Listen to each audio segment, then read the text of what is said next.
امام فخر الدین رازی رحمۃ اللہ تعالی علیہ تفسیر کبیر میں فرماتے ہیں بڑی کمال کی بات، یہ شب برات کی ایکسکلوسیوٹی آپ ذرا سنیے گا. فرماتے ہیں شب برات کی 5 خصوصیات ہیں. نمبر 1، اس رات میں ہر حکمت والا کام بانٹ دیا جاتا ہے. مثلا آئندہ سال کسے کتنی روزی دی جائے گی، کون آئندہ سال حج کرے گا، کون دنیا سے چلا جائے گا، کون زندہ رہے گا، سب کچھ بتا کر فرشتوں کو ڈیوٹیاں لگا دی جاتی ہیں. تو کتنی سینسٹیو رات ہو گئی کہ فیصلوں کی رات ہے. اس رات ہمیں اللہ کی بارگاہ میں گر گڑانا ہے، رزق میں برکت مانگنی ہے، لمبی نیکیوں والی زندگی مانگنی ہے، حج اور عمرے اور مدینے کی سعادت مانگنی ہے. تو یہ رات اس طرح کے فیصلوں کی رات ہے. پھر دوسری بات فرمائیں، اس رات میں عبادت کے خصوصی فضائل ہیں. مثلا اللہ پاک کے آخری نبی رسول پاک علیہ الصلوۃ والسلام نے فرمایا، جو بندہ شب برات میں 100 رکعت نفل پڑھے اللہ پاک اس کے پاس 100 فرشتے بھیجتا ہے. ان میں سے 30 فرشتے اسے جنت کی بشارت دیتے ہیں، 30 فرشتے اسے جہنم سے آزادی کی خوشخبری دیتے ہیں، اور 30 فرشتے اسے دنیاوی آفتوں سے بچاتے ہیں، اور 10 فرشتے اس کی شیطان سے حفاظت کرتے ہیں. ہے تھوڑا مشکل، لیکن اگر 100 رکعتیں پڑھ لی جائیں سبحان اللہ، اور اتنا بڑا انعام مل رہا ہے، تو کیوں نہیں یہ رات اللہ کی بارگاہ میں عبادت میں گزارے. تیسری خصوصیت امام راضی فرماتے ہیں، اس رات کی تیسری خصوصیت یہ ہے کہ نزول الرحمہ یعنی اللہ پاک کی رحمت چھما چھم برستی ہے. امام فخر الدین رازی جو بہت بڑے مفسر قرآن، تفسیر کبیر بڑی کتابوں میں سے کتاب آتی، چوتھی خصوصیت بیان کرتے ہیں، اس رات امت مسلمہ کی بخشش کر کے انہیں جہنم سے آزادی عطا کی جاتی ہے. اور 5ویں خصوصیت یہ ہے کہ شب برات نبی پاک علیہ الصلوۃ والسلام کا منصب شفاعت مکمل ہوا. روایت کے مطابق نبی پاک نے شعبان کی 13ویں رات اللہ کریم کی بارگاہ میں سوال کیا تو آپ کی 1/3 امت، 1/3 امت آپ کے سپرد کر دی گئی. نبی پاک نے 14ویں رات شعبان کی دعا کی تو 2/3 یعنی 2/3 66-67% امت آپ کے حوالے کر دی گئی، گویا شفاعت کا مجدہ سنایا گیا. اللہ اکبر. نبی پاک نے 15ویں رات دعا کی تو اللہ نے ساری امت آپ کے سپرد کر دی. منصب شفاعت کمپلیٹ ہوا ہے شب برات. شاعر لکھتے ہیں نا، آئی شب برات یہ ہے برکتوں کی رات، آئی شب برات یہ ہے برکتوں کی رات، لطف و کرم کی رات ہے یہ رحمتوں کی رات.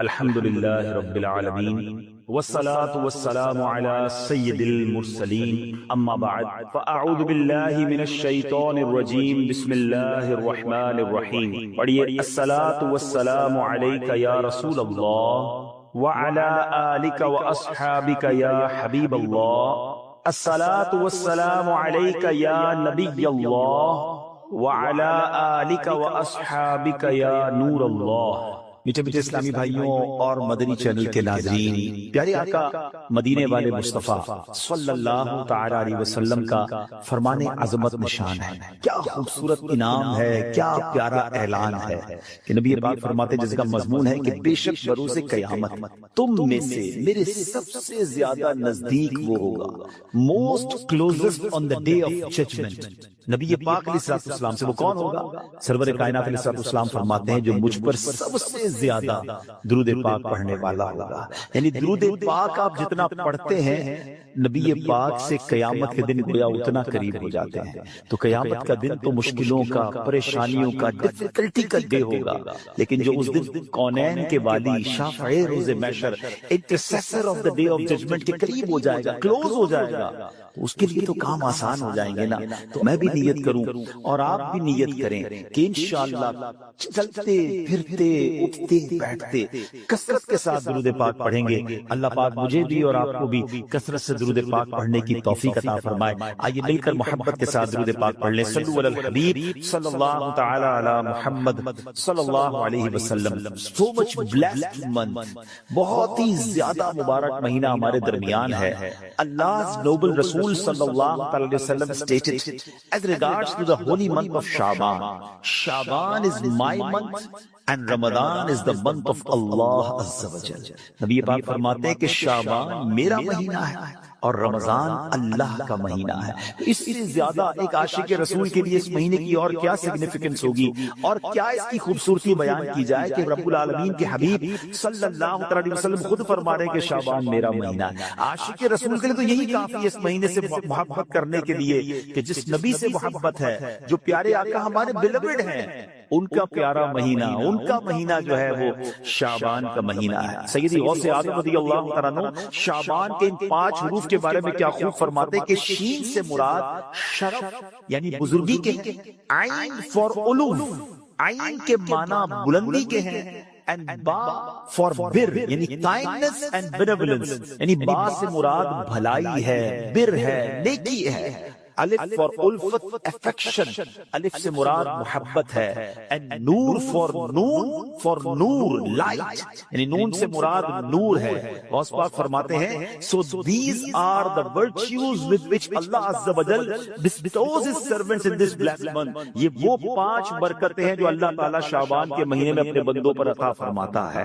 یعنی یہ وہ مہینہ ہے جو شرف ملنے کا، علو یعنی بلندی ملنے کا، بر یعنی بھلائی ملنے کا، الف یعنی الفت ملنے کا، اور نون یعنی نور ملنے کا دن ہے. اب یہ خوش نصیب ہوتے ہیں جو اس مہینے میں اللہ کو راضی کرنے والے کام کرتے ہیں. رب کریم کی رحمتوں سے یہ 5 چیزیں حاصل کر لیتے ہیں. انفارچونیٹلی کچھ لوگ ایسے ہوتے ہیں کہ شعبان آ بھی جائے تو ان کی لائف پہ کوئی چینج ہی نہیں آتا، وہ اپنی لائف پہ کوئی ایکسپیرینس نیکی کی طرف اپنا بڑھاتے ہی نہیں ہیں. غور کیجئے میٹھے اسلامی بھائیوں کہ آج ہماری زندگی میں کیا چینج آیا. سرکار علیہ السلام کے جو ڈیوٹیز تھے، جو صحابہ کرام تھے، وہ کیا کرتے تھے کہ جب رجب کا مہینہ آتا وہ عبادتوں کی طرف رجوع لاتے اور ساتھ ساتھ کیا کرتے اپنے معاملات کو سمیٹنا شروع کرتے. شعبان کا مہینہ آتا تو کاروباری لوگ اپنا لینا دینا کر لیتے، حکمران کیا کرتے اپنا جناب سارا معاملہ جو ہے وہ عدالت کو سیٹ ڈاؤن کر لیتے، اور اس کے بعد رمضان آتے ہی وضو کر کے اعتکاف میں بیٹھ جاتے. Actually the month of Shaban is the preparation of Ramadan.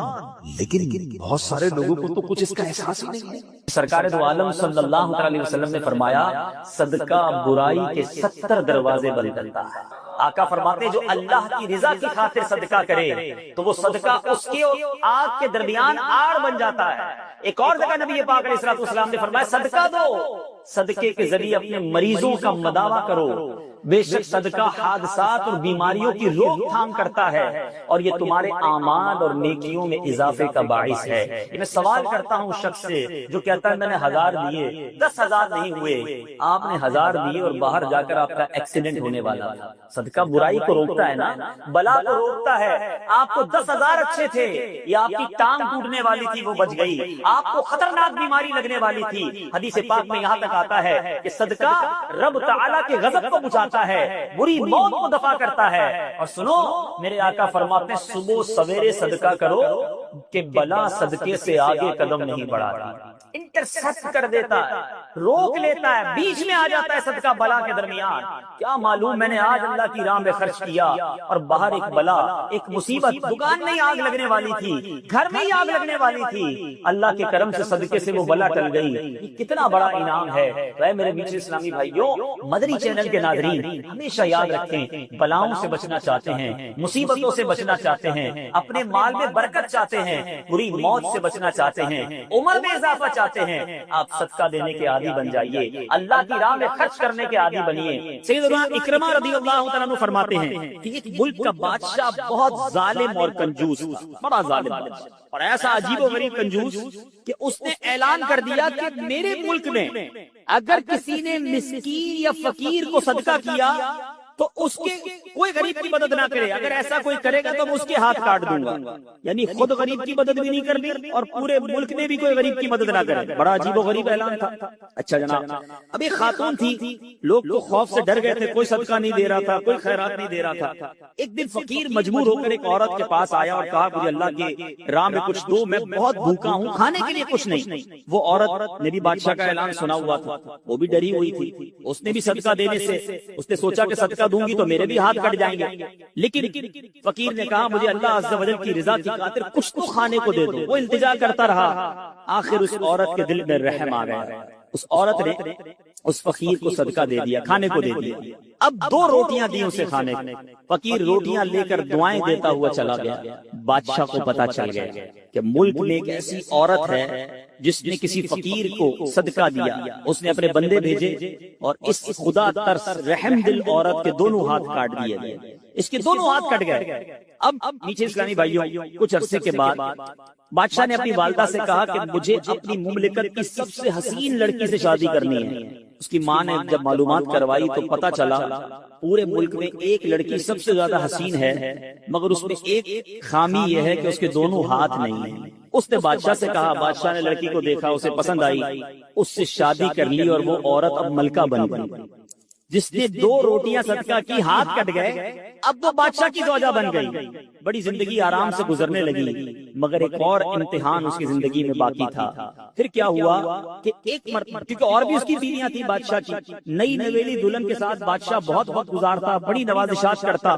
دوسری جو بیویاں تھیں وہ حسد کرتی تھی۔ ایک مرتبہ بادشاہ طویل عرصے کے لیے ملک سے باہر گیا تو بادشاہ کی بیویوں کو اچھا موقع ملا، انہوں نے بادشاہ کو خط میں لکھا کہ تمہارے پیچھے تمہاری جو بیوی ہے، نئی دلہن جو ہے، وہ برے کام کرتی ہے، اس کا کردار اچھا نہیں۔ بادشاہ نے بغیر کسی تحقیق کے حکم دے دیا کہ میری بیوی کو اٹھایا جائے اور جنگل میں پھینک دیا جائے، محل سے نکال کر جنگل میں پھینک دو۔ اب وہ عورت جنگل میں پہنچ گئی، بیابان جنگل تھا، اس کا ایک بیٹا بھی ہو گیا تھا بادشاہ سے۔ اب اتنی دیر میں میرے پیچھے اسلامی بھائیوں، وہ عورت اس جنگل میں نہر میں پانی پینے کے لیے جھکی تو اس کے ہاتھ سے وہ بچہ بھی پانی میں گر گیا، زور زور سے رونے لگی، بچہ بھی پانی میں ہے، دونوں ہاتھ بھی نہیں ہیں، پکارے تو کسے پکارے؟ اچانک 2 خوبصورت نوجوان آئے، انہوں نے کہا کیوں رو رہی ہے؟ کہا میرا بچہ پانی میں چلا گیا ہے۔ اس نے فوراً اس نوجوان نے آگے جا کر اس بچے کو پانی سے نکالا، کہا اور آپ کو کچھ چاہیے تو بتائیے، کوئی اور آپ کی خواہش ہو تو بتائیے، کچھ اور آپ دعا کرنا چاہیں تو اس عورت نے کہا کہ میرے ہاتھ مجھے واپس مل جائیں۔ ان نوجوانوں نے دعا کی، اللہ تعالیٰ نے دونوں ہاتھ بھی اسے واپس کر دیے۔ اب ان نوجوانوں نے اس عورت کو کہا کہ آپ جانتی ہیں ہم کون ہیں، ہم دونوں کون ہیں؟ عورت نے کہا میں تو نہیں جانتی، البتہ یہ معلوم ہے آپ کی برکت سے میرا بچہ بھی مل گیا، میرے ہاتھ بھی واپس آ گئے۔ وہ 2 نوجوان کہتے ہیں ہم تیری وہی 2 روٹیاں ہیں جو تو نے غریب سائل کو دی تھی۔ صدقہ اللہ کی راہ میں خرچ کرنا کب کہاں کام آتا ہے؟ اس عورت کو 2 روٹیوں کے بدلے 20 روٹیاں نہیں ملی، حضرت رابعہ بصریہ کو 20 روٹیاں ملی تھی۔ ہو سکتا ہے کوئی کیلکولیشن کرنے والا کہے یار میں 1000 روپے دوں گا 1 لاکھ روپے مل جائیں گے، نہیں ملے، مگر اس کو ہاتھ واپس مل گئے، بچہ واپس مل گیا۔ کیا معلوم مجھ پر اور آپ پر کوئی بلا آنے والی ہو، کوئی مصیبت آنے والی ہو، کوئی بیماری آنے والی ہو، اگر اللہ کی راہ میں صدقہ دیں، کسی غریب کی مدد کریں اور اس کے دل سے دعا نکلے اور اللہ کریم ہم سے وہ مصیبت کو ٹال دے تو اے میرے بیچ اسلامی بھائیوں، مدنی چینل کے ناظرین، بعض اوقات جب صدقہ اور خیرات کی بات آتی ہے تو بعض لوگوں کے ذہنوں میں یہ بات آتی ہے میں تو خود غریب ہوں، میں تو خود پریشان ہوں، میں تو خود نوکری کرتا ہوں، میں تو خود کرائے کے گھر میں رہتا ہوں، ارے میں صدقہ اور خیرات کیسے دوں؟ یہ غلطی ہے میرے بیچ اسلامی بھائیوں۔ یاد رکھیے اللہ تبارک و تعالیٰ کی بارگاہ میں اخلاص دیکھا جاتا ہے، رب کی بارگاہ میں کوانٹٹی نہیں کوالٹی دیکھی جاتی ہے۔ کوئی لاکھوں صدقہ کرے اخلاص نہیں، اس کے صدقے کا کوئی فائدہ نہیں۔ کوئی 1 روپیہ صدقہ کرے اور اللہ کی رضا کے لیے اخلاص کے ساتھ کرے، کیا معلوم وہی روپیہ اس کی مغفرت کا ذریعہ بن جائے۔ تو نیت بارگاہ الہی میں دیکھی جاتی ہے، یہ گویا اللہ سے کاروبار ہے۔ اس کو خرچ کرتے وقت دل میں ملال نہ لانا، اللہ نے تھوڑے دیے ہیں تھوڑے خرچ کرتے رہو، جب وہ زیادہ عطا فرمائے زیادہ خرچ کرتے رہو، اللہ کی راہ میں خرچ کرتے رہا کرو، وہ رب کریم تمہارا ملٹیپلائی کر کر بہت زیادہ بڑھا کر تمہیں عطا فرمائے گا۔ دنیا میں ہم کسی کو کوئی پیسے دیں کہ بھئی یہ میرے 50,000 روپے ذرا رکھ لو، اور تھوڑے دنوں بعد میں اس کو کہوں یار وہ جو میرے 50,000 تھے اس میں سے 5,000 دے دو، یہ صاحب مجھے 5,000 واپس دے دیں۔ انہوں نے مجھ پر کوئی مہربانی کی نہیں نا، پیسے میں نے دیے، میرے ہی پیسے تھے، اور 50 میں سے میں نے 5 ہی مانگے ہیں۔ اچھا میں اس 5,000 پہ اس کو شاباش بھی دوں، تحفہ بھی دوں، خوش بھی ہو جاؤں، تو لوگ کہیں گے کمال ہے یار، اپنی پیسے تھوڑے سے لے کر پھر کس بات کی خوشی ہے، پھر کس بات کا انعام ہے؟ ٹھیک ہے نا، کوئی کمال نہیں ہے اس بندے کا جس کے پاس ہم پیسے رکھوا کے ہمارے ہی پیسے اس میں سے بھی تھوڑے لے لیں۔ میرے رب کی شان دیکھیں کہ مال کون دیتا ہے، اللہ دیتا ہے. اچھا اللہ اپنے مال میں سے فرماتا ہے میری راہ میں خرچ کر لو. اچھا ہم خرچ کر بھی لیں تو کمال کیا کیا, دیا اسی نے تھا. بلکہ مزے کی بات بتائی کہ صرف مال نہیں دیتا, مال تو بہت سو کو دیا ہے, پھر اللہ خرچ کرنے کی توفیق بھی اللہ ہی دیتا ہے. دنیا میں سے بہت سارے لوگ ہیں جن کو اللہ نے بہت دیا ہے, توفیق نہیں دی ہے, اربوں پتی ہیں, زکات نہیں نکلتی ہے. نفلی صدقات کی بات تو بعد میں آئے گی نا, جو فرض ہے جو ضروری ہے دینا وہ نہیں نکلتا کیونکہ توفیق نہیں ہے, دل نہیں چلتا. سبحان اللہ, مال بھی رب دے, توفیق بھی رب دے, اور بندہ کچھ خرچ کر لے تو انعام بھی ربی عطا فرماتا ہے, جنت کی نعمتیں بھی رب عطا فرماتا ہے. بلکہ ایک جگہ تو رب نے فرمایا قرآن میں ہی, ہے کوئی جو اللہ کو اچھا قرض دے, قرض حسنا. بڑی عجیب بات ہے کہ یار رب کو قرض کون دے سکتا ہے جب مال ہی رب نے دیا ہے تو اللہ کا مال ہے. اللہ فرماتا ہے کوئی جو میری راہ میں خرچ کرے, اللہ فرماتا ہے کوئی جو اللہ کو قرض دے. اس کا مطلب کیا ہوا؟ علماء نے بڑی ڈیبیٹ کی اس پر, یہ لفظ قرض کیوں لایا گیا. تو اس کے پیچھے علماء نے جو ریزن بیان کیا کہ دنیا میں جب آپ کسی کو تحفہ دیتے ہیں نا تو واپسی کی امید نہیں ہوتی اور رکھنی بھی نہیں چاہیے. تحفے کا مطلب تو آپ نے دے دیا نا, گفٹ ہے. کچھ لوگ تو تحفہ دے کر بھی امید رکھ رہے ہوتے ہیں, آج میں نے دیا دیکھو کل کیا دے گا. تحفہ بھی غرض کے ساتھ, تحفہ بھی کنڈیشن کے ساتھ. تحفہ کنڈیشن کے ساتھ نہیں ہوتا, گفٹ دیا تو دیا, اچھے دل سے دیا کرو. لیکن جب آپ قرض دیتے ہیں نا تو آپ کو پتا ہوتا ہے یہ واپس آنا, جبھی تو قرض ہے. آپ تو کنڈیشن بھی لگاتے ہیں, چیک بھی کرتے ہیں, کس کو دے رہا ہوں واپس دے گا نہیں دے گا.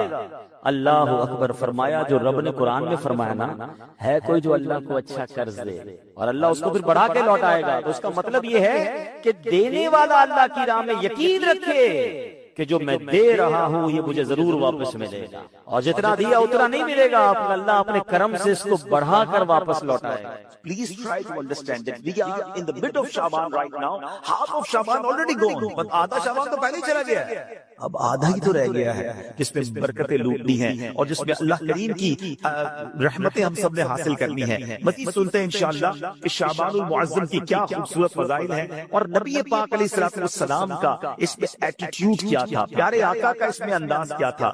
نبی پاک کا سب سے زیادہ پسندیدہ مہینہ بی بی عائشہ فرماتی ہیں شعبان کا ہے. میرے آقا اس میں روزے رکھتے رکھتے رکھتے اس کو رمضان سے ملا دیتے. اللہ اکبر. اللہ کے حبیب علیہ السلام اتنے روزے رکھتے. اچھا یہ کیوں رکھتے تھے, what is the reason behind this؟ ذرا یہ بھی سن لیجئے کہ نبی پاک علیہ السلام ہماری تعلیم کے لیے کیا شاندار جملہ ارشاد فرماتے ہیں. سیدنا اسامہ بن زید رضی اللہ عنہ said, I asked یا رسول اللہ صلی اللہ تعالی علیہ وسلم, I see that you observe fast more extensively in the month of Shaban than any other month. حضور میں آپ کو دیکھتا ہوں کہ آپ باقی تمام مہینوں سے زیادہ شعبان میں روزوں کی کثرت فرماتے ہیں. یقیناً اس میں رمضان کے روزے تو الگ ہیں, باقی مہینوں کی بات ہو رہی ہے. The Holy Prophet صلی اللہ تعالی علیہ وسلم replied, it is a month between Rajab and Ramadan. یہ مہینہ ہے جو رجب اور رمضان کے درمیان ہے. People are neglectful to it. لوگ اس سے غفلت میں ہیں. In this month the deeds of people are ascended towards Allah Azza wa Jal. یہ وہ مہینہ ہے جس میں اللہ کی بارگاہ میں بندوں کے اعمال پیش کیے جاتے ہیں. And I love that my deeds ascended in a state when I am observing fast. میں چاہتا ہوں جب میرے اعمال اللہ کی بارگاہ میں پیش کیے جائیں اس وقت میں روزے سے. حضرت سوچیے پیچھے اسلامی بھائیوں, اللہ کے حبیب علیہ السلام جن کے صدقے میری اور آپ کی مغفرت ہونی ہے. ہم پڑھتے ہیں نا تیرے صدقے میں آقا سارے جہان کو دین ملا, آقا کے صدقے تو ایمان ملا ہے. مگر یہ ہماری تعلیم ہے کہ نبی پاک فرماتے ہیں کہ میری خواہش یہ ہے کہ جب میرے اعمال اللہ کی بارگاہ میں پیش ہوں تو میں روزے سے. اب یہ سکھا رہے ہیں ہمیں, بتا رہے ہیں کہ دیکھو اعمال پیش ہونے کی رات ہے, اس رات بندوں کے اعمال اللہ کی بارگاہ میں پیش ہوتے ہیں. میں پوچھنا چاہتا ہوں اسلامی بھائیوں سے, ہم سب کو پتا ہے ہمارے اعمال میں کیا ہے, کتنی خطائیں ہیں, کتنی بے شرمیاں ہیں, کتنے جرم ہیں. کیا ہمیں کچھ آج شرم آ رہی, کیا یہ فیلنگز ہیں کہ یا اللہ کچھ بھی نہیں ہے. آج ہمارے اعمال تیرے دربار میں آ رہے ہیں, ہم جانتے ہیں اس میں اپنے کالے کرتی ہے اپنے نام اعمال, کچھ نہیں مانے تیری بارگاہ میں پیش کرنے کو. اور میرے قریب ہم پہلے سے اس بات کا اقرار کرتے ہیں کہ امتحان میں فیل ہے, وی آر لاسٹ یا اللہ عز و جل. مگر مالک آج مغفرت کی رات ہے, آج رحمت کی رات ہے. اگر تیری رحمت صرف اچھوں پر برستی رہی تو ہم کدھر جائیں گے. آج گر گرانا ہے میرے میٹھے اسلامی بھائی. آج کی رات وہ رات ہے, روایتوں میں مضمون ملتا ہے کہ آج آسمان دنیا سے یہ ندا دی جاتی ہے کہ ہے کوئی مانگنے والا کہ اس کی مراد پوری کی جائے، ہے کوئی مغفرت کا طلبگار کہ اس کی مغفرت کر دی جائے، ہے کوئی توبہ کرنے والا کہ اس کی توبہ قبول کی جائے۔ آج تو اعلان ہو رہا ہے نا، لیکن کیا ہم اس کیفیت میں ہیں؟ کیا ہم اللہ کی بارگاہ میں اس طرح گڑ گڑا رہے ہیں کہ مولا بس آج معاف کر دیجیے؟ ورنہ حالت تو یہ ہے، وہ پنجابی شاعر لکھتے نا، جے میں ویکھا عملہ ولے کچھ نہیں میرے کچھ ہے نہیں، ایوریتھنگ لاسٹ۔ ہم نے ساری زندگی بیکار کاموں میں تو گزاری، نیکیاں کی تو اس میں اخلاص نہیں، ریاکاری۔ جے میں ویکھا عملہ ولے کچھ نہیں میرے پلے، پر جے ویکھا میں رحمت رب دی بلے بلے بلے۔ اس رات کا احادیث میں کس انداز سے ذکر ہوا؟ The mother of believer سیدتنا عائشہ صدیقہ رضی اللہ تعالی عنہا stated, I heard that Holy Prophet sallallahu alaihi wasallam saying, Allah Azza wa Jalla opens the portal of mercy in 4 nights. بی بی عائشہ کہتی ہے، میں نے نبی پاک علیہ الصلوۃ والسلام سے سنا ہے کہ اللہ اپنی رحمتوں کے دروازے، رحمتوں کی جو برسات ہے وہ ان 4 راتوں میں برساتا ہے۔ مضمون حدیث ہے نمبر 1 the night of عید الاضحیٰ، وہ رات جو عید الاضحیٰ سے پہلے آتی ہے۔ نمبر 2 the night of عید الفطر، جس کو چاند رات ہم کہتے ہیں، رمضان کے بعد جو رات آتی ہے صبح عید ہوتی ہے۔ یہاں میں عرض کرتا چلوں کہ وہ رات بھی تو کچھ دنوں میں آئے گی، مگر اس رات کیا ہوتا ہے؟ طوفان بدتمیزی ہوتا ہے، یہ رحمت کی رات ہے، یہ مغفرت کی رات ہے۔ Number 3 be be Aisha said that 15th night of Shaban, as in this night the names of those destined to die this year، 15 شعبان کی رات، اور اس رات اس سال مرنے والوں کے نام بھی لکھے جاتے ہیں۔ provision of sustenance of people and the names of those who shall perform Hajj that year are inscribed۔ آپ فرماتی کہ نبی پاک نے فرمایا اس رات اس سال میں کس کو کتنا رزق دیا جائے گا یہ بھی شب برات لکھا جاتا ہے، اور اس سال کون کون حج کرے گا یہ نام بھی شب برات لکھے جاتے ہیں۔ اتنی نازک رات۔ The 4th night, night of Arafah, the night between the 8th and 9th of Dhul Hijjah until the azan of Fajr، 8 اور 9 ذو الحجہ کے درمیان کی رات، یہ 4تھی رات ہے جو رحمتوں کے دروازے کھول دیے جاتے ہیں، اور یہ عرفہ کی رات کہلاتی ہے۔ Dear Islamic brothers, how critical the 15th night of Sha'ban al-Mu'azzam is۔ کتنی نازک رات ہے۔ No one knows what will be predestined for him۔ Sometimes a person is heedlessly busy in these activities while mishaps are destined for him۔ لوگ غفلت میں ہوتے ہیں، انہیں پتہ ہی نہیں ہوتا کہ ان کے بارے میں کیا لکھا جا رہا ہے۔ ذرا غور کیجئے، it is stated in غنیۃ الطالبین، یہ وہ کتاب ہے جو سیدی غوث اعظم رضی اللہ عنہ سے منسوب ہے۔ غوث پاک تحریر فرماتے ہیں The shrouds of many people are washed and prepared, but they are busy wandering around in the markets۔ Ghaus Pak کہتے ہیں کچھ کفن دھل کر تیار ہوتے ہیں مگر اس کو پہننے والے بازاروں میں گھوم رہے ہوتے ہیں۔ آپ فرماتے ہیں there are many people whose graves have been dug and ready, but they are busy enjoying themselves۔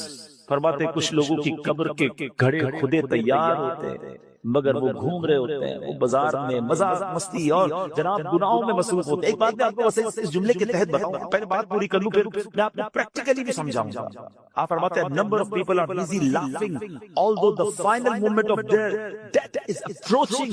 کچھ لوگ ہنسی مذاق کر رہے ہوتے ہیں مگر موت کا وقت قریب آ گیا ہوتا ہے۔ فرماتے ہیں the construction of many houses is about to complete, but at the same time the lifetime of the owners is also about to complete۔